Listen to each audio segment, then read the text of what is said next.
Mon nom c'est Momoya Silla, je suis juriste d'affaires, je suis le président de l'Institut de formation et d'expertise juridique. Je suis l'auteur de l'ouvrage qu'on vient de présenter qui porte sur la gouvernance des sociétés anonymes avec conseil d'administration en droit au Ouaddar.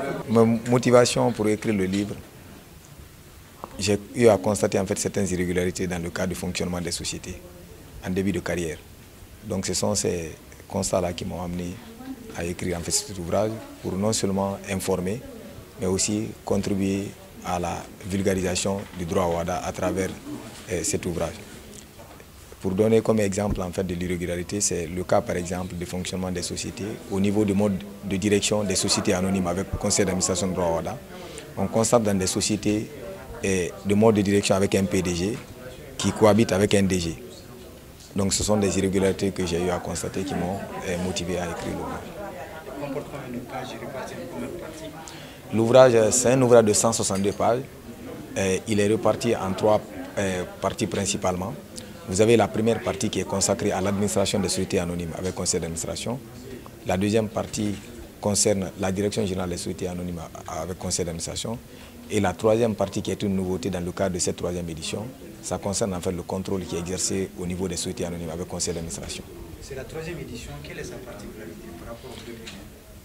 La particularité, ce que je viens de souligner, c'est que les 2 premières éditions, j'avais touché seulement l'administration et la direction générale, c'est-à-dire que la mission, le rôle en fait des conseils d'administration qui est un organe collégial et la direction générale qui a, dans le cadre de ces sociétés de 2 modes de direction, nous avons le mode de direction avec PDG et le mode de direction avec un PCA et un DG.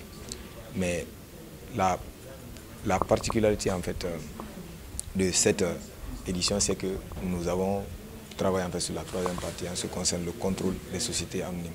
Ce contrôle en fait il y a 2 niveaux. Il y a le premier contrôle qui est interne, qui est exercé par les assemblées générales d'actionnaires, et le deuxième contrôle qui est confié au commissaire aux comptes.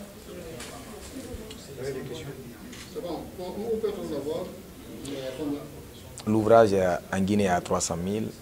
Et en France, il est vendu à 35 €. Dans la zone Ouaddar, dans la zone franc CFA, l'ouvrage est vendu à 20 000 francs CFA.